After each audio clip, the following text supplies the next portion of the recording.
Hey Paul, how's it going? Hey Matt, how are you? Good to see you again. You too. Why don't you come on in, let me show you around. We're building a house up here on Munjoy Hill in Portland, Maine, which is going to be a very, very energy efficient home. And we've incorporated some pretty neat things and I'd like to show you. So come on in. Let's go. So on the inside, we have roughly 9 inches of dense packed cellulose, which is roughly 3.2 to 3.4 R value per inch, depending on whose specs you want to believe. And then on the outside, in addition to that, we are putting something called R-board on there, which is a foil-backed product which gives us an additional 12. So our walls conservatively will be about R46. And this system right around that, tucked behind the window, coupled with the R-board, works well. As for what we've done down here, the roof, the rubber roof comes up. But when you get to the R-board, you have to seal between, so this ice shield works really well. That way, when we bring down the vinyl siding, we can overlap it a little bit. Make that transition. Shed right on it. That's the transition, absolutely. Now, are the washers, the rubber washers, part of the R-board system, or is that your own?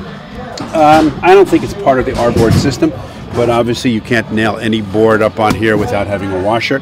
And they do make these basically automatic nailers now that insert the washer when the nailer goes. When you look at the cladding, I think it looks pretty good. Yeah, it looks like shakes. Yeah, it does. Yeah. Yeah, that's in the front. And the 2x8 walls, 2 feet on center, strapping right here, 2x3s. So you get good 9 inches of dense packed cellulose. Actually, the framers fell in line with this. I've done other systems to achieve the same results, and this so far is the most cost effective. I'm a framer. Okay, that's my background, and that's why I put this thing together. It's just common sense. One of the other systems to achieve this is a double wall 2x4 system with a 12-inch depth filled with cellulose insulation. Another way to do it is structural insulated panels, and I'd like to revisit that at some point, depending on the type of construction. We could not have done that here. Structurally, it wouldn't have worked. Oh, okay, just because of the 3 stories. And, yeah.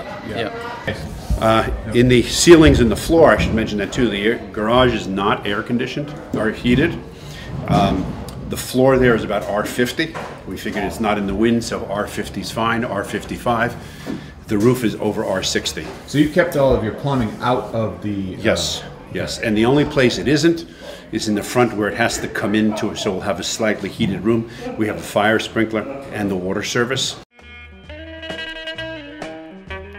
But I would think we're going to be between 120 and 130 a square foot, exclusive of soft costs, permitting fees, and the things that you don't have necessarily elsewhere. It may go a little higher with some of the PV, but we do get a credit under the Obama stimulus plan. You know, a third of that is a tax credit. So it really made it really, really cost effective. We estimate our payback 5 to 6 years. We also have 3 inches of foam on the roof as well. What we've done is we've cut into the foam and put in PT sleepers and bolted those down, and that's going to be the anchoring system for the photovoltaic system. So we're going to have on top of this part of the building 9,600 watt array essentially.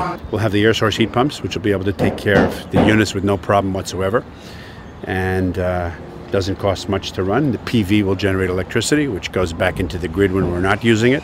Where's the mechanical room for all the heat pumps? We don't need a mechanical room. They're 9 inches deep, and they're 3 by 3. In each unit? Nope, they'll be hanging on the wall outside, and they'll be framed out so it looks like an architectural feature. There'll be like cedar strips over it, so you won't even see it.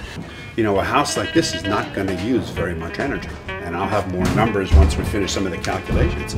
But we're talking about really very small when you net out what we produce.